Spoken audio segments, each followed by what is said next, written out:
يهده الله فلا مضل له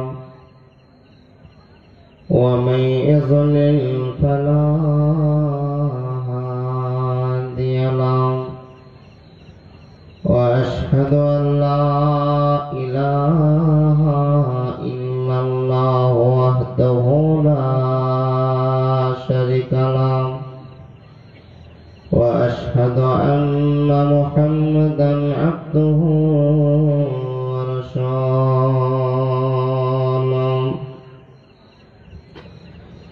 الذي أرسله بالحق بشيرا ونذيرا وداعيا إلى الله بإذنه وسراجا منيرا أما بعد فإن خير الحديث كتاب الله وخير الهدي هدي محمد صلى الله عليه وسلم وشر الأمور محدثاتها وكل محدثات بدعة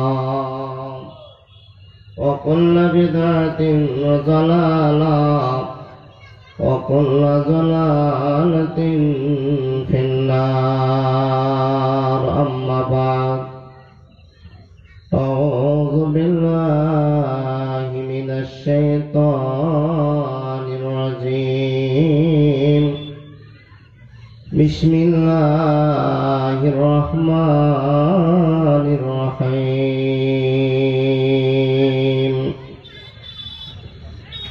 وإذ قال موسى لقومه إن الله يأمركم أن تذبحوا بقرة قالوا أتتخذوننا هزوا قال أعوذ بالله أن أكون من الجاهلين قالوا ادع لنا ربك يبين لنا ما هي قال إنه يأكل إنها بقرة لا فرز ولا بكر عوان بين ذلك فافعلوا ما تؤمرون.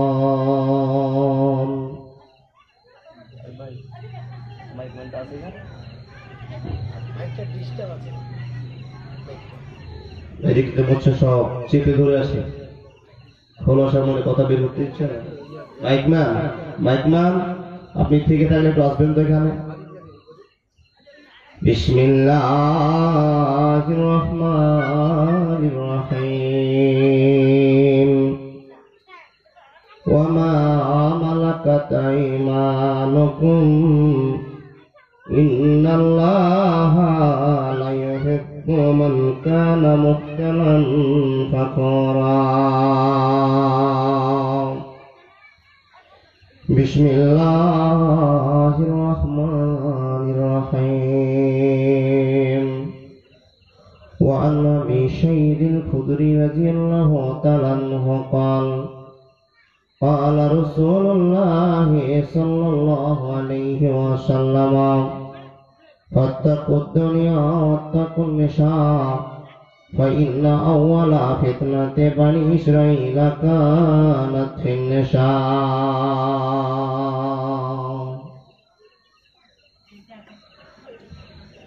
আমার মরণ আসিবে কখন কেউ তো জানে না, আমি মরে গেলে তোমরা আমায় ভুইলা যায় না,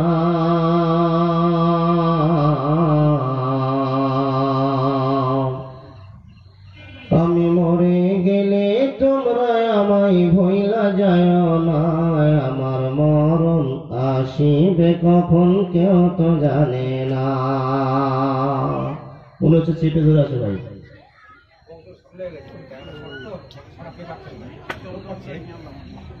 আমার মরণ আসিবে কখন কেউ তো জানে না। আমি মরে গেলে তোমরা আমায় ভুইলা যায় না।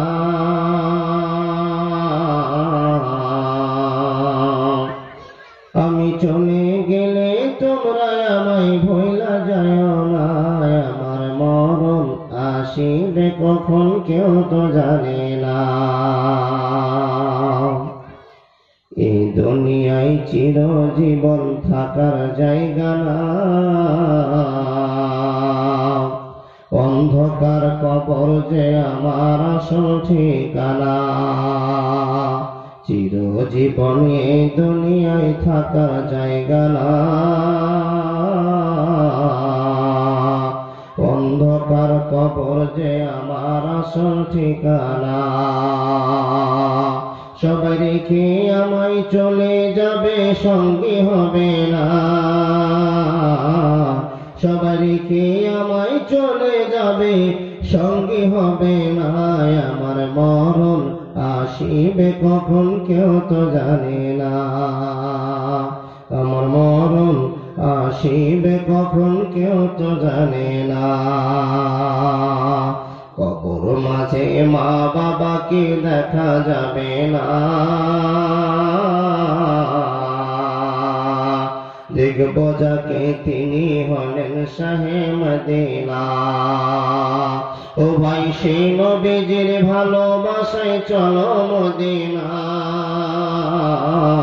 ও ভাই সেই রাসূলের ভালোবাসায় চলো মদিনায়। আমার মরণ আসিবে কখন কেউ তো জানে না। তোমার আমার কে আপন একটু ভাবনা।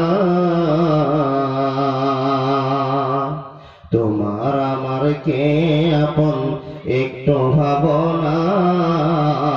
যিনি আপন তিনি কাঁদেন সোনার মদিনায়। ও ভাই সেই রাসূলের ভালোবাসায় চলো মদিনা।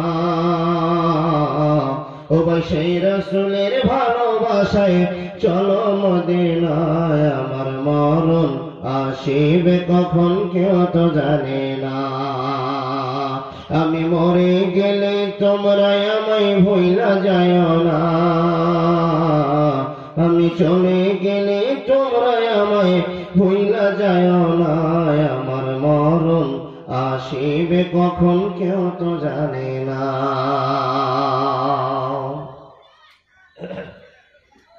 উপস্থিত শ্রদ্ধেয় সম্মানীয় যোগ্যতম আজকের সভার সভাপতি মহাশয়, উপস্থিত বিভিন্ন শ্রেণীর আলেম, উপস্থিত প্রবীণ নাগরিকগণ, উপস্থিত সম্মুখে বসে থাকা দিনী ভাই, বাবা ও বন্ধুরা, পর্দার আড়ালে বসে থাকা অবলা, সরলা, শিক্ষিতা, মুমিনা মা ও বোনেরা, লাখো কোটি শুকরিয়া সে আল্লাহ যে আল্লাহ রব্বুল ইজ্জাত আমাদেরকে দিঘিপাড়ায় একটা সুন্দর মাদ্রাসা কেন্দ্রিক আয়োজিত সভার আয়োজন করবার সুযোগ করে দিয়েছেন। সে আল্লাহ লাখো কোটি শুকরিয়া, বলুন আলহামদুলিল্লাহ। যে আল্লাহ রব্বুল ইজ্জাত গ্রামের তথা কিছু মানুষের মধ্য থেকে কিছু মানুষকে ইসলামের প্রেমিক করে তুলে ধরেছেন। তাই আমরা মুসলিমে কিছু লোক আল্লাহর ভালোবাসাকে জাগাবার জন্য সন্ধ্যা থেকে এখন পর্যন্ত বসে আছি। যে আল্লাহ পাক রব্বুল আলামিন আমাদেরকে সাহায্য করেছেন, সে আল্লাহ লাখো কোটি শুকরিয়া। আরো জোরে সোরে বলুন আলহামদুলিল্লাহ। তারপরে পরে আখেরে নবী, বিশ্ব নবী, নবী মুহাম্মদুর রাসূলুল্লাহ বলুন সাল্লাল্লাহু আলাইহি ওয়াসাল্লামের প্রতি লাখো কোটি দুরূদ শান্তির ধারা বর্ষিত হোক। আল্লাহুম্মা সাল্লি আলাইহি, আল্লাহুম্মা বারিক আলাইহি। ব্রাদার ইসলাম, ইনার যোগ্যতার সাথে আমার যোগ্যতার কোনো মিল নেই। উনি এমন একজন লোক ইসলামের একটা স্তম্ভ ধরলেই বলা যাবে, খুঁটি বললেই, শক্ত খুঁটির মধ্যে একটা শক্ত খুঁটি বললে আমার মাওলানাকে ধরা যাবে। ভাই, উনার কথাটা যখন আপনারা রাখলেন না, আমার কথাটা তো আপনাদের কাছে বিক্রি হবে না, কি বলেন? প্রথমেই দুঃখ পেলাম ভাই। জানেন, আমাদের মুসলমান এক মুসলমান আর এক মুসলমানের মধ্যে যদি আন্তরিকতা না থাকে, ভদ্রতা না থাকে না, ভদ্রতার মাঝে যে কিছু গড়ে উঠবে এই সম্ভাবনা থাকে না। তাই আপনাদের বললাম, মসজিদ থেকে নিয়ে ইসলামী সভার নির্দেশই হলো আপনার যেটা জায়গা সেটা আপনাকে পূরণ করতে হবে। আপনার জায়গাটা কাউকে দেওয়া চলবে না। একটা মিটিং বসেছে না, মিটিং এ কোন লোককে দেখবেন মিটিং বসে গিয়েছে, বিচার সভা বসে গিয়েছে, সভার ভিতর দিয়ে ওই লোককে সাইড করছে আর চলে যাচ্ছে, মানে মেন সেন্টারে যাবে। হাদিসে নিষেধ। আপনি মসজিদে নামাজ পড়তে ঢুকেছেন না, মসজিদে ঢুকবার জায়গা আপনার প্রথম কাতারে, আপনি ঢুকছেন মসজিদের সবচেয়ে লাস্ট করে একটা লাস্ট লাইনে ঢুকছেন।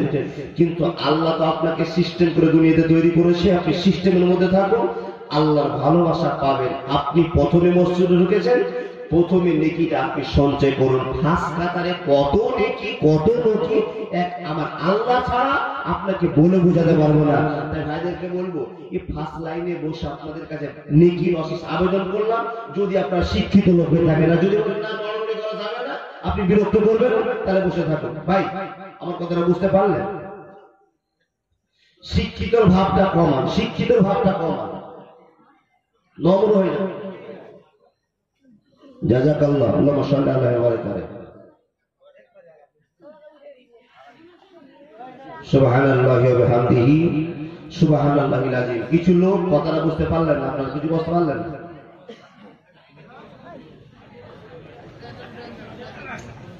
ওই জায়গাটাতে মনে হচ্ছে আপনাদের কি আর বলবো, সুবহানাল্লাহি ওয়া বিহামদিহি সুবহানাল্লাহিল আযীম। ইবলিশ শয়তান মনে সবাই ঢুকে পড়েছে। দেখুন তো কত ভালো লাগছে। ভালো লাগার ভিতরে যখন মানুষের বয়স হয়ে যায়, যখন চুল উঠতে শুরু করে, তখন কি হয় বাবা, কি হয়? টাক পড়ে যায়, তাই না? টাক পড়ে যায় না? তখন কি বলেন আপনারা? যে কাইয়া খাবরা মনে হয়, কাইয়া খাবরা। এই ফিল্ডটা আবার বসিয়ে দিয়ে লস হয়ে গেল, বলো কাইয়া খাবরা থেকেই গেল। আমার দাদারা উঠবে না, ওনারা সিদ্ধান্ত করে এসছেন। যাক, এসার নামাজ পড়েছেন, যত শুনে কি পেয়েছেন, মানে ভাবলাম আপনার কিছু কথা শুনবো, চলে যাবো। ভাই,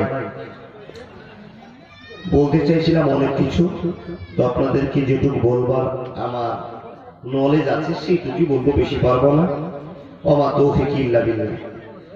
এবং আমার শরীর আমার সাথে আজকে সাথ দিচ্ছে না, তাই আপনাদের কাছে ছোট্ট করে দুটো আয়াত পরিবেশন করেছে, একটা হাদিস, কিছু কথা বলে আপনাদের কাছ থেকে বেরিয়ে নেব ইনশাআল্লাহ।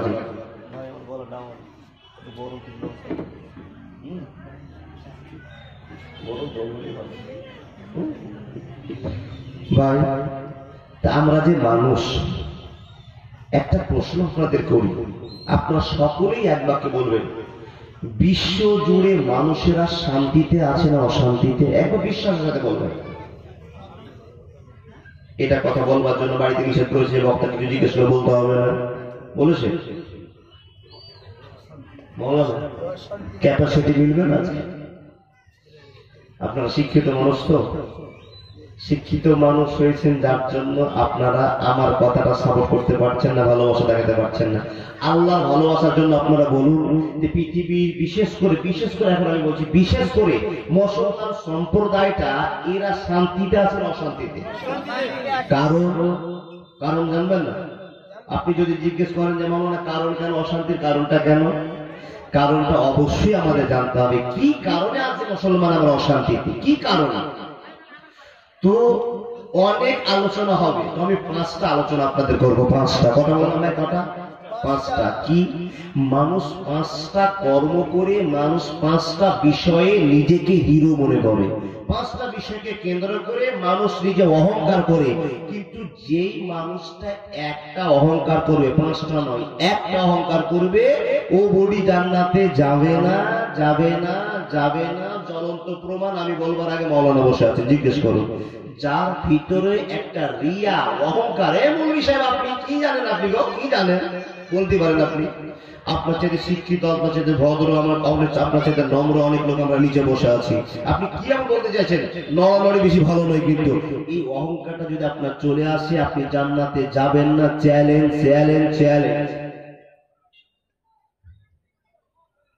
কেন? মানুষ মাত্রই অহংকারের দাবিদারি হতে হবে না। যদি হয়ে যায়, বিশ্বনবী নবী মুহাম্মদ রাসূলুল্লাহ সাল্লাল্লাহু আলাইহি ওয়াসাল্লাম বলছেন, ওই বলি জান্নাতের সেন্টুকু পাবে না। কেন পাবে না জানেন? যার ভিতরে একটা অহংকার ঢুকে গেল, ও জান্নাত পাবে না। এই জন্য অহংকারটা পৃথিবীর বড় অন্যায়গুলোর ভিতরে সবচাইতে কারেন্ট যুক্ত অন্যায় হচ্ছে অহংকার। এই অহংকার যদি আপনার বডিতে থেকে যায়, এই অহংকারী মানুষটা কেমন করে পতন হবে, আপনাকে এই বিষয়ে কিছু বক্তব্য শোনাবো। ভাই, তাহলে আমরা মানুষ 5টা বিষয়ে আমরা অহংকার করি। কি? সে কি? 1 নম্বর, মানুষের টাকা আছে। মানুষটা গরিব ছিল, ব্যবসা বাণিজ্য মাস্টারি ঘুরতে ঘুরতে চাকরি পেয়ে গেল, লোকটা প্রাচুর্য বেড়ে গেল, সংসারে সম্পত্তি হয়ে গেল, আর স্পেশাল নিজের একটা স্পেশাল অহংকার বুকে আসলো। কি? যে আমি আর কাউকে তোয়াক্কা করি না, তার কারণ আমার সম্পদ আছে, আমি কাউকে মানি না। স্পেশাল সম্পদের জন্য মানুষের একটা অহংকার আসে। কথাটা ভুল বললাম না? ঠিক বললাম না? নাম্বার 2, যদি কারো এলেম থাকে, যদি কারো জ্ঞান বেশি থাকে, কারো যদি শিক্ষা বেশি থাকে, তো স্পেশাল ভাবে ও শিক্ষার একটা অহংকার দেখায়। কথাটা ঠিক বলছি বাবু? কিছু ছেলেকে দেখবেন ওর শিক্ষাগত যোগ্যতা আছে, ও মানুষকে বলতে চাই যে তোমার চেয়ে আমি অনেক উন্নত, এরকম প্রমাণ করে না? অনেক প্রমাণ করে না? তো ওই কারণটা হলো পৃথিবী ধ্বংসের একটা 2 নম্বর কারণ। নাম্বার 3, এই মানুষগুলো আল্লাহরই তৈরি করা না, কেউ করেছে এই মানুষগুলোকে? আল্লাহ। এখানে কালো সাদা অনেক ডিজাইনের, কারোর সাথে কারো মিলে এরকম চেহারা মানুষ বসে আছে। তো তো এই চেহারার ভিতরে আল্লাহ কাউকে সুন্দর একটা চেহারা দান করেছে, দ্বীপ দিবে ভরসা এবং দেখতে ভালো। তো ওর রূপের একটা অহংকার আছে। আমাদের মা বোনদের ভিতরে যারা একটু সুন্দর বেশি, ও নিজেকে একটু স্টাইলের মধ্যে রাখতে চায়। কথাটা ঠিক বললাম না ভাই? 4 নাম্বার 4, আল্লাহ পাক রব্বুল আলামিনের নবী বিশ্ব নবী মুহাম্মদ রাসূলুল্লাহ সাল্লাল্লাহু আলাইহি ওয়াসাল্লাম অহংকারের সাবজেক্টগুলো আপনাকে বলতে আরম্ভ করলেন। এই লোকগুলোর ভিতরে যার বাড়িতে 10খানা লাঠি আছে, ওর হিম্মতটা কেমন হবে? এখন মোদি শুধু যুদ্ধ লাগাবে বাবা, কি বলেন? আর যার বাড়িতে 2টো লাঠি, ও আপনার এলাকার বিড়াল। তার মানে বংশ মর্যাদা দেখিয়ে কেউ অহংকার করে, আমার বংশে এত লাঠি আছে, আমাকে বললে তোমাকে পিটিয়ে গ্রাম ছাড়া করে দেবো, এরকম অহংকার করে না? নাম্বার 5, মানুষ অহংকার করে তো নিজের পদের অহংকার করে। যেমন যেমন বোঝাবার জন্য, আমাকে একজন ফোন করেছে ভাই, আমাকে একজন ফোন করেছে, তাই বললাম যে আমার নাম এমদাদুল। আচ্ছা, আপনি কোন এমদাদুল বলছেন? কোন এমদাদুল বলছেন? কোথা থেকে বলছেন? তো আমি এক বাক্যে আমার পদটাকে বিক্রি করে দিলাম। আরে ভাই, আমি এমদাদুল বংটা বলছি, এমদাদুল বংটা বলছি, চিনতে পারছো না? আমি মেম্বার বলছি, আমি সরকার বলছি, আমি মন্ডল বলছি। আমার পদমর্যাদাটাকে বাজারে হাইলাইট করতে চাইলাম। তার মানে আমি বলতে চাই আমি বক্তা, আমাকে দেখে তোমরা ভয় করো। এই 5টা কর্ম নিয়ে আমরা মানুষ অহংকার করি। আর অহংকারী মানুষের জন্য বিশ্ব জুড়ে আজ ক্ষতিগ্রস্তের মধ্যে আমরা জীবন কাটাচ্ছি। অহংকার আমরা করেছি, পতন আমাদের হবে। আমরা অহংকার করেছি, আমাদের পতন হবে। যদি অহংকারটা থেকে বেঁচে গিয়ে আবার আল্লাহকে ধরি, তো পতনের সমাধান হলো। সুবহানাল্লাহ বলবেন না? প্রমাণ রব্বুল আলামিন বলছেন, ওয়ামা মালাকাত আইমানুকুম ইন্নাল্লাহা লা ইউহিব্বু মান কানা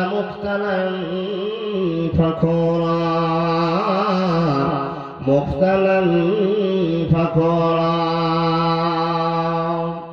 উম্মতিরা, আল্লাহ পাক রব্বুল আলামিন আপনাকে বোঝাবার জন্য মনোনীত হলাম।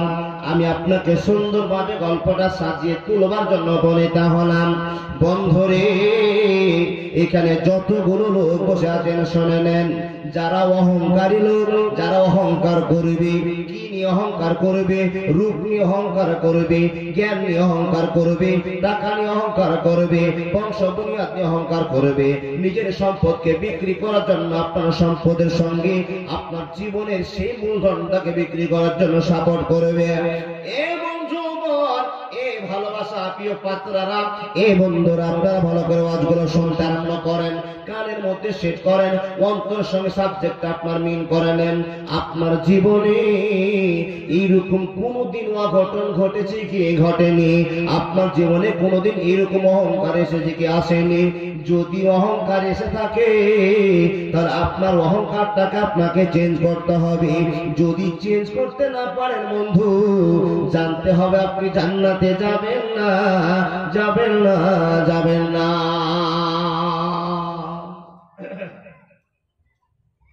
অহংকার কি নিয়ে করছেন? অহংকার কি নিয়ে করছেন? যে পাঁচটা বললাম, এই পাঁচটার ভিতরে একটা ঘটনা আপনাকে বলবো, একটা দৃষ্টান্ত দিব, কোরআনের দৃষ্টান্ত পাবো। ফালতু কথা বলবো না, সময় সাপেক্ষে আপনাকে কথা বলতে হবে।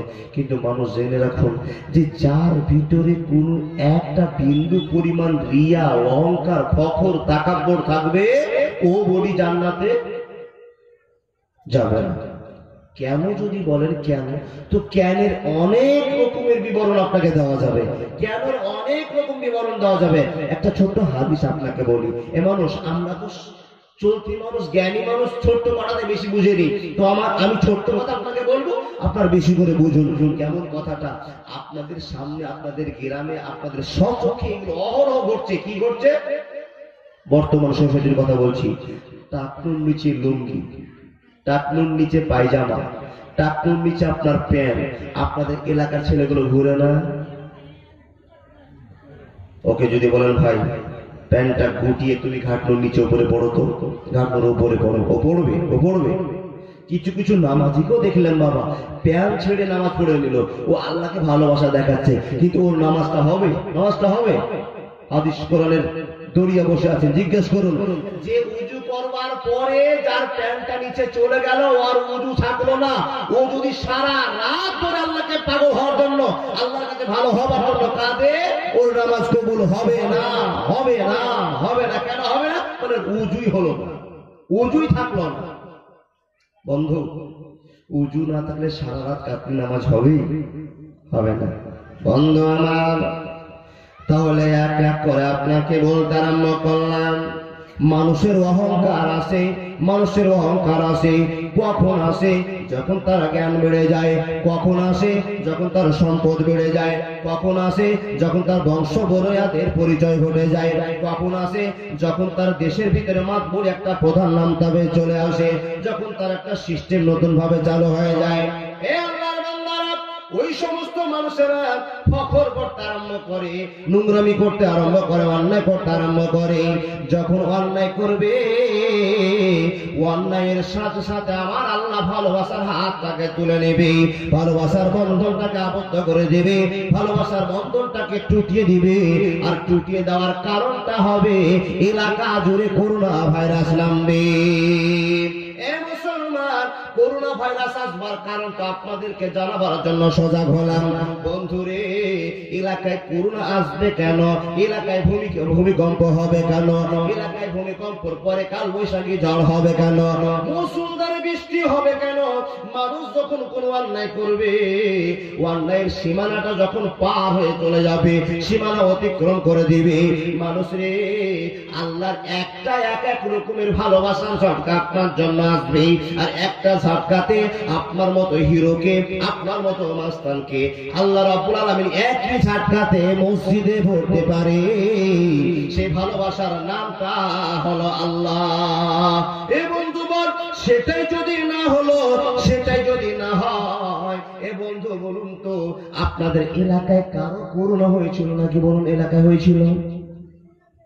হাইরে যুগের হিরোরা, হাইরে যুগের মস্তানেরা, সামান্য একটা ভাইরাস করোনার জন্য কত বিশ্ব পাগল হয়ে গেল, বিশ্ব জুড়ে একটা তোলপাড় হয়ে গেল।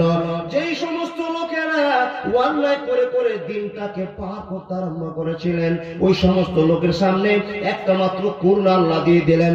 করোনাটা আল্লাহর ভালোবাসার একটা ঝটকা, আল্লাহর ভালোবাসার একটা নমুনা। একটা করোনা আসার কারণে হাজার মস্তান 15 দিনের জন্য, 20 দিনের জন্য নামাজি হয়েছে। যে সমস্ত লোক আল্লাহকে জীবনে আল্লাহর নামটা উচ্চারণ করছিল না, যখন লকডাউন লেগে গেল, এলাকা বন্ধ হয়ে গেল, যাতায়াত বন্ধ হয়ে গেল, রোডে চলাচল করা যাবে না, মাস্ক পরে চলতে হবে। এরকম সময়ের ভিতরে যারা বেঈমানদার ছিল কিছুদিনের জন্য নামাজি হয়নি, তারা হয়নি মসজিদে ইমানদার বাড়েনি, নামাজি বাড়েনি, অবশ্যই বেড়েছে। কিন্তু যখন আবার সুস্থ সমাজ মুসাল্লি কেটে পড়েছে, কি বলে সুস্থ সমাজ মুসাল্লি আবার মসজিদ থেকে বেরিয়েছে। যার জন্য আল্লাহ রাব্বুল আলামিন বলছেন, আসলো ভাইরাস করোনা কিয়ামতের নমুনা, আমার আল্লাহ ছাড়া কেউ তো জানে না, আমার আল্লাহ ছাড়া কেউ তো জানে না। মুসলমান ভয় পেও না করোনাকে, ভয় করো আমার আল্লাহ তাআলাকে। বিপদে পড়িলে মানুষ, বিপদে পড়িলে মানুষ আল্লাহ নামটি ভুলো না, আমার আল্লাহ ছাড়া কেউ তো জানে না, আমার আল্লাহ ছাড়া কেউ তো জানে না। আসলো ভাইরাস করোনা কিয়ামতের নমুনা, আমার আল্লাহ ছাড়া কেউ তো জানে না। এখানে যতগুলো লোক আপনারা বসে আছেন, এই লোকগুলোর ভিতরে কেউ জ্ঞানের অহংকার করে, এই লোকগুলোর ভিতরে কেউ টাকার অহংকার করে, এই লোকগুলোর ভিতরে কেউ শিক্ষার অহংকার করে, এই লোকগুলোর ভিতরে কেউ বংশের অহংকার করে। কিন্তু বন্ধুরে, এত অহংকার, এত আপনার পছন্দ, এত আপনার নলেজ এক মিনিটের ভিতরে ধুলায় মিটে যাবে, ধুলায় মিশে যাবে। মানুষ রে, ধুলায় মিটিয়ে দেওয়ার আগে আল্লাহকে ভয় করে জীবন যাত্রা করতে হবে। প্রমাণ নেন। সম্পদের যদি অহংকার করেন, কোন দিক দিয়ে আপনার আল্লাহ সংসারকে মাটি করে দিবে আপনি জানতেও পারবেন। ভাই, প্রমাণ যদি চান তো নবী আইয়ুবের কথা আপনাকে শুনতে হবে। নবী আইয়ুব, এই লোকটার কথা শুনেছেন, অনেক শুনেননি বাবা? আইয়ুব নবীর এত ধন সম্পদ ছিল, এত ধন সম্পদ ছিল, এত কিছু থাকবার পরে দিনের পর দিন আল্লাহর পরীক্ষায় পড়ে গিয়ে হযরত আইয়ুব আলাইহিস সালামে সংসারটা, অত বড় বিল্ডিং, অত বড় প্রাসাদ, অত টাকা বানালো, মিনিটের ভিতরে ক্ষয় হয়ে গেল। কেন হলো জানেন?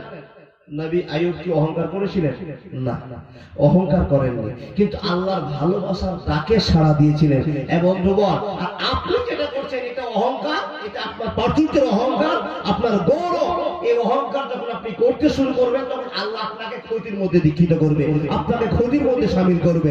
এবং এই আল্লাহর ভালোবাসাটা থেকে বঞ্চিত না হওয়ার জন্য সুন্দর করে একটা বক্তব্য শুনুন, কামিয়ে দেবেন। এই ছোট্ট একখানা কোরআন, এর ভাব, এর দাম, এর মাহাত্ম্য, এর গুরুত্ব যদি আমরা মুসলমান জানতাম, জীবনে আমাদের যেগুলো অন্যায় আছে, ছোট ছোট অন্যায়গুলো আমরা আর করতাম না। ভাই, তাহলে অহংকার সম্পর্কে যখন আপনাকে বোঝাতে আরম্ভ করেছি, বুঝে নিন কথাগুলো। অহংকার কে করে? আমরা পুরুষগুলোতে পাঁচটাতে করি, আর সব চাইতে আমার মা বোনের অহংকার করে কিনে জানেন? তাদের রূপে, তাদের কানে একটা সোনার চেন কানের ঝুলছে, গলাতে একটা সোনার চেন ঝুলছে। এই অহংকার, সঙ্গে সঙ্গে তাদের অহংকার থাকবে কি? খুব চিকচিকে ধরনের শাড়ি ব্যবহার করবে, মার্কেটে যাবে, মেয়েটা যদি মার্কেটে এই শাড়িটা পরে যায়, এই ফ্রকটা পরে যায়, এই ডিজাইনের শাড়িটা যদি পরে এসে মার্কেটে ঘুরে, লোকেরা জিজ্ঞেস করবে, মেয়েরা জিজ্ঞেস করবে, আবু তুমি এই মালটা কোথা থেকে কিনেছো, এই জিনিসটা কোথায় পেয়েছো, খুব সুন্দর লাগছে, তোমাকে হেভি দেখতে লাগছে, তোমাকে দেখতে খুব সুন্দর লাগছে। এই কথাটা শুনবার জন্য আমার মা বোনেরা অহংকারে ফেসে যাচ্ছে, কিন্তু জানলো না যে এই অহংকারটার জন্য আমার ইহ জগৎ পর জগৎ দুটোই বাদ। ইহ জগৎ পুর জগৎ দুটোই বাদ। কেমন করে বাদ? এমাম, আপনি যখন একটা সুন্দর শাড়ি পরে, আপনি যখন সুন্দর একটু রংচং করে আপনি মার্কেটে যাবেন, আল্লাহর কসম বলছি, কোন না এমন যুবক আছে, কোন না এমন মানুষ আছে যে আপনার দিকে নজর দেবে না, কোন না এমন ভাই আছে যে আপনার দিকে নজর দেবে না। হ্যাঁ, আমরা মাওলানা সাহেব বলে থাকি, ভাই একবার দেখো, দ্বিতীয়বার দেখিও না। এবার বলে তো দিয়েছি, মানা যায়, এই মানা যায়। গাজলে যদি 10 মিনিট দাঁড়িয়ে থাকেন না, 10 মিনিট আপনার ইমানের গড়মাল লেগে যাবে। বাবা কি বলে, 10 মিনিট আপনার ইমানে গড়মাল লেগে যাবে। কেন? আমার মা বোনেরা যা পোশাক করছে বাধ্য আপনি দেখাচ্ছেন, ওই মা যদি পোশাক পরে গাজলের মার্কেটে ঘুরে, ওই মা পোশাক পরে হরিরামপুর মার্কেটে ঘুরে, আপনি আমি যত ছেলে যত মানুষ ওই বোনকে ওই দিদিকে ও মাকে লক্ষ্য করলাম, ও মার পেটের ভিতরে কঠিন কিয়ামতের দিনে এক ফোঁটা করে ধাতু, এক ফোঁটা করে বীর্য তার রেহেমে ঢুকে দেওয়া হবে। তার জ্বলন্ত প্রমাণ আপনাকে দিয়ে যাব। আমার ভাইরা, আমার মায়েরা, সামান্য একটু অহংকার করতে গিয়ে দুনিয়া এবং আখিরাত দুটোকেই গোলমাল করে দিলেন, দুটোকেই বরবাদ করে দিলেন। তার জ্বলন্ত প্রমাণ, যখন আপনি নবী হয়ে, আল্লাহ তো আপনাকে চুম্বক করে বানিয়েছে, আপনাকে আমার জন্য চুম্বক, আপনার জন্য আমাকে চুম্বক, আপনার জন্য আমি পাগল, আমার জন্য আপনি পাগল, উভয়ে উভয়ে পরস্পরে এমন একটা টান আল্লাহ দিয়েছেন, এই টানটা ছাড়া কেউ আমরা বাঁচতে পারবো ভাই? পারবো না। তাহলে ওই মেয়েটা যখন সেজে গুজে যায়, যখন মার্কেটে যায়, ওই চুম্বকটাকে দেখে আমরা লোহাগুলো নড়তে আরম্ভ করি। যখনই নড়ে যায়, মেয়েটার জীবনে কত ক্ষতি হলো। আজকের বক্তব্যের বিষয়টা আপনি শোনা যাবেন। মা, সারা জীবন জালসা শুনলে কাজ হবে না, রাত রাত করে জালসা শুনলে কাজ হবে না। যদি একটা কথা একদিনের মেনে নেন, আর আপনাকে বাকি জীবনে অগুরুত্ব দিয়ে বুঝলেও চলবে, না বুঝলেও চলবে, একটা আপনার জিনিস কাজে লেগে গেল, সেই জিনিসটা জানবার জন্য, বুঝবার জন্য আপনি অ্যালার্ট হয়ে যান, সজাগ হয়ে যান। কি আপনার মতো মেয়েকে নিয়ে একটা কেন্দ্র ঘটে গেল, বলতেও ভয় আছে বাবা। বর্তমান সমাজে বক্তব্য রাখা কঠিন আছে। এখন আপনার সামনে যে বক্তব্যটা করব, এই কোরআন মাজিদ খানাকে নিয়ে 60 জন 7 রকমের তাফসীর করেছেন। 60 জন, 60 জন মানুষ 60 রকমের ব্যাখ্যা বের করেছেন। একটা ব্যাখ্যা বলতে যাচ্ছে এক রকমের, আর একটা ব্যাখ্যা ওই গল্পটা লেখা আর এক রকমের। দুটোর মিডিল দিয়ে আমি আপনার গল্পটা শোনাবো। সেটা কি, একজন লোক মার্ডার হলো, তো মার্ডার হওয়া লোকের পিছনে প্রশ্ন দায়ের হলো, প্রশ্ন উত্থান হলো কি, যে লোকটাকে মার্ডার করা হলো মেয়ের জন্য। আর এক তাফসীর বলছেন না, মেয়ের জন্য নয়, লোকটাকে মার্ডার করা হলো সম্পদের জন্য। দুটোর ভিতর আমি সামনে মিডিল দিয়ে আমি রাস্তা করে নিলাম। এবং আপনারা খুব মনোযোগ দিয়ে শুনবেন। যখন এইরকম একটা ঘটনা ঘটে গেল, গ্রামটার নাম কি ভুলে গেলাম বাবা, আরেকটা কি, দিঘিপাড়া। এই দিঘিপাড়াতে রাত্রে আপনার জালসা শুনতে এসেছিলেন। জালসা শুনতে আসার পরে সকলে জালসা চলে গেলেন। হঠাৎ করে ফজরের নামাজ পড়তে উঠছেন, তো দেখছেন আপনাদের মসজিদের সামনে কিংবা আপনাদের রাস্তার সামনে একটা লাশ পড়ে আছে, একটা বডি পড়ে আছে। আপনার খবর কি হবে? আপনি সঙ্গে সঙ্গে ফোন লাগিয়ে মেম্বার, প্রধান, এমএলএ, এমপি, প্রধানমন্ত্রী, মুখ্যমন্ত্রী, এমএলএ, প্রধান, কোর্ট কাচারি, থানাতে ফোন লাগাবেন কিনা এই লাশের সুব্যবস্থা করবার জন্য? তো সেই যুগে একটা ঘটনা ঘটে গেল। শুধু এই অহংকার করে একটা কথা আপনাকে বলি, বন্ধু আমার, রাত্রে মার্ডার হয়ে গেল। মার্ডারটা কে করেছে কেউ জানে কি জানে? বন্ধুরে, রাত্রে মার্ডার হলো, মার্ডারটা কে করেছে কেউ জানে না, যে করেছে সে জানে, আর জানলে আমার আল্লাহ জানে, তাই না? এবং তোমার মার্ডার হয়ে গেল, সেই দিনের কোর্ট বলবেন তো নবী মুসাকে বলা যাবে, সেই দিন মুখ্যমন্ত্রী বলবেন তো নবী মুসাকে বলা যাবে, যদি প্রধানমন্ত্রী বলবেন তো নবী মুসাকে বলা হবে, যাই বলবেন নবী মুসাকে বলা হবে। বন্ধুরে, হযরত মুসার কাছে এই সমস্ত আবেদনগুলো কবুল হয়ে গেল। ও নবী মুসা, আমাদের দিঘিপাড়াতে একটা মার্ডার হয়ে গেল।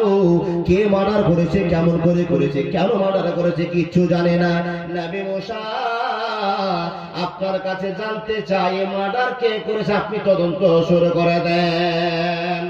ও নবী মুসা, এবার আপনার তদন্ত অনুযায়ী আপনি চোরটাকে ধরে আমাদেরকে দিন, আমরা তার ফয়সালা করব, কিংবা আপনি ফয়সালা করে দেন। কিন্তু নবী মুসা গো, চোরটাকে অবশ্যই, ডাকুটাকে অবশ্যই ধরতে হবে। যদি ধরতে না পারে তো সামনে আবার আমার ঘটনা ঘটতে হবে। ওই চোরকে ধরবার জন্য আপনি সহযোগিতা শুরু করে দেন, আপনার কারবার শুরু করে দেন।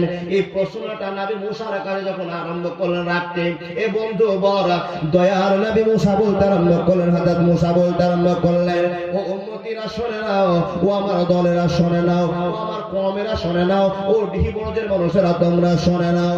কি তোমাদেরকে তোমাদেরকে বলতে আছি, আমি জানি না কে মার্ডার করেছে, তোমরাও জানো না কে মার্ডার করেছে, কিন্তু আমি কেমন করে তোমাদেরকে বলবো যে এই লোকটাকে ধরে দিব? না না, বলা সম্ভব হবে না, কিন্তু তোমাদেরকে আমার জন্য সময় বের করতে হবে। আমি আল্লাহর সঙ্গে পরামর্শ করে বলবো কে কি ঘন্টার কাজ হয়েছে, কেমন করে মার্ডার হয়েছে, কি করে মার্ডার হয়েছে, এক এক করে তোমাদেরকে বুঝিয়ে দেওয়া হবে। কিন্তু এত হইচই করে বোঝাতে পারবো না, পারবো না, পারবো না বলে তাই করুন। কিন্তু চোর ধরতে চাই, মার্ডারের আসামিকে ধরতে চাই, কে মার্ডার করেছে, কেন করেছে আমরা জানতে চাই। বন্ধু, নবী মুসাকে প্রশ্ন করা হলো। নবী মুসা এবার আল্লাহর কাছে গেলেন, যাওয়ার পর আল্লাহর সঙ্গে কথা বললেন। মুসা নবীর নাম কালিমুল্লাহ, এই জন্য কালিমুল্লাহ আল্লাহর সঙ্গে কথা বলতেন। বন্ধু, অনেক গল্প আছে, শর্টকাটে যেটা আপনি বুঝবেন, বোঝাবার জন্য অনেক কথা ছেড়ে ছেড়ে আপনাকে বলতে আরম্ভ করলাম। বন্ধুরে, নবী মুসা এবার এই জনগণের কমপ্লেনটা আল্লাহর কাছে করলেন। কি? আল্লাহ, দিঘি পাড়াতে মানুষ মার্ডার হয়েছে, এগুলো সব আমার কম, এগুলো আমার সব লোক, এগুলো আমার সব জনগণ। আমার কাছে এরা প্রশ্ন করেছে যে আমি মার্ডারের আসামিটা ধরতে চাই, আমরা মার্ডারের আসামিটা ধরতে চাই। আল্লাহ, কি করে মার্ডারের আসামিটা ধরবো তুমি আমাকে সুব্যবস্থা বলে দাও, লোকগুলো আমাকে সকালে বলতে হবে। তো আল্লাহ পাক রব্বুল আলামিন নবী মুসার কথা শুনবার পরে মুসাকে বলছে, মুসা, তাহলে চোর ধরার মন আছে, মার্ডার আসামিকে ধরবে তো? বলে, হ্যাঁ আল্লাহ, তাই তো করবার জন্য আপনাকে প্রশ্ন করলাম। আল্লাহ রাব্বুল আলামিন বলছেন, নবী মুসা, যদি মার্ডারের আসামি ধরতে হয়, মার্ডার আসামি ধরার জন্য তোমরা এরকম কৌশল তোমাদের করতে হয়। নবী মুসা রে, আমি যেটা বলি সেটা করবে, যদি করতে পারো তাহলে ওই চোরকে তোমরা ধরতে পারবে, ওই আসামিকে ধরতে পারবে, তার বিচার তখন তোমরা করতে পারবে। হে আল্লাহ রাব্বুল আলামিন, সেটা কি তুমি বলে দাও, কেমন করে আসামিকে ধরতে হবে তুমি একবার বলে দাও। রব্বুল আলামিন বলছেন, কোরআনের ভাষা আপনাকে বলতে আরম্ভ করলাম, আনতাজবাহু বাকারা, আনতাজবাহু বাকারা, আনতাজবাহু বাকারা। আই মোহাম্মদ, আই মোহাম্মদ কামিলেওয়ালা, আই রে আমার বুকে আয়, ডাকে রে তোর কি তো দাস, শান্তি দাও মোর কলিজায়। আই মোহাম্মদ, আই মোহাম্মদ কামিলেওয়ালা, আই রে আমার বুকে আয়। ফকির দরবেশ বাদশাহ ওলি তুলিতেছে সেই ফুলের কলি, ভিক্ষা ঝুলি কাঁধে নিয়ে, ভিক্ষা ঝুলি কাঁধে নিয়ে বাস করে বৃক্ষের তলায়। আই মোহাম্মদ, আই মোহাম্মদ কামলেওয়ালা, আই রে আমার বুকে আয়। আমার ভাইরা, কথা বলতে আরম্ভ করলাম। ওই সমস্ত লোকেরা নবী মুসাকে প্রশ্ন করলেন, নবী মুসা, আল্লাহর কাছে কি গল্প আপনি শুনে আসলেন, কি রেজাল্ট আপনি নিয়ে আসলেন, এই লোকটা মারা হয়েছে, কি সুব্যবস্থা আপনি করলেন? নবী মুসা এবার জনগণকে বলতে আরম্ভ করলেন, ও জনগণেরা শুনে নাও, আনতাজবাহু বাকারা, আনতাজবাহু বাকারা। ভাই, আমার দিকে তাকান, কথাগুলো বুঝতে পারবেন। আনতাজবাহু বাকারা এর মানে বুঝতে পেরেছেন? যারা মৌলভী সাহেব এক বাক্যে বুঝে গেছেন, যারা আলেম এক বাক্যে বুঝে গেছেন, কিন্তু পাবলিকের জন্যই বক্তা দরকার, তাই না? আনতাজবাহু বাকারা। নবী মুসাকে বললেন, এ নবী মুসা, যে লোকগুলো মার্ডারের আসামি ধরবার জন্য চতুর পাখির মতো চাইতে আছে, দেখে আছে, আপনার কাছে আবেদন করেছে, ওদেরকে তুমি খবরটা দিয়ে দাও।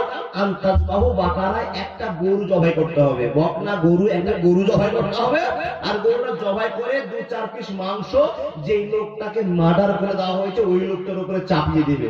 এবার যে লোকটা মরে পড়ে আছে ওর উপরে চাপিয়ে দিবে, যখনই মাংস চাপিয়ে দিবে, লোকটা জিন্দা হয়ে কথা বলবে, আমাকে কে মার্ডার করেছে। সুবহানাল্লাহ বলবেন না? এই কথাটা আপনাদের বিশ্বাস হয়? হয় যে গরুর গোশতে মানুষ জিন্দা হবে? হয়, কথাটা বিশ্বাস হয়? ভাই, আল্লাহ বলেছেন, বিশ্বাস হয় কি বলুন না? হয়। আপনি বলবেন, মাওলানা গরুর গোস্তের জন্য পৃথিবী জুড়ে এত মারপিট হাঙ্গা দাঙ্গামা চলছে, আর গরুর গোস্তে মরা মানুষ জিন্দা করবে, এই কি দাদার কথা? কেমন করে বিশ্বাস হয়? বিশ্বাস যদি না হয় বাবা, তো জালসা আপনার সার্থক হবে না। বিশ্বাস রাখতে হবে, এই জন্য যে আল্লাহ কথাটা বলে দিয়েছে। আপনার কাছে কোনো ভারী আছে? ভারী আছে বন্ধু? নবী মুসা বলছেন, এই জনগণ, আল্লাহর কাছে গেলাম, আল্লাহর কাছে শুনে আসলাম, আল্লাহ তোমাদেরকে বলে দিয়েছে আনতাজবাহু বাকারা, একটা গরু জবাই করে ওর মাংসগুলো চাপিয়ে দাও, লোকটা জিন্দা হয়ে কথা বলবে কে তাকে রাত্রে মার্ডার করেছে। তাহলে ক্লিয়ার হয়ে গেল, আর ক্লিয়ার হয়ে গেল। কোন আর প্রশাসনের কাছে যেতে হবে? আর কোন নতুন খবর হবে? লোকটা যে মরেছে, যে ইন্তেকাল করেছে, সে ডাইরেক্ট কথা বলবে। তাহলে চোরটা যাকে বলে দিব, ওকে ধরে আমরা তার সাজা দেবো, তার পানিশমেন্ট করবো, তাই কিনা? জনগণের সামনে যখন এই প্রস্তাবটা রাখা, তখন জনগণের বলছে, আগো নবী মুসাকে বড় মনের মানুষ বলতাম, বড় জ্ঞানের মানুষ বলতাম, কিন্তু নবী মুসা আর জ্ঞানের পরিচয় পাচ্ছি না। কেন? বলে গরুর গোশতে মানুষ জিন্দা হয়। মুসা নবী ঠিকঠাক কথা বলছেন। যখন প্রশ্ন শুরু করেছেন, নবী মুসা লোকগুলোকে বলছেন, ও জনগণরা শুনে নাও,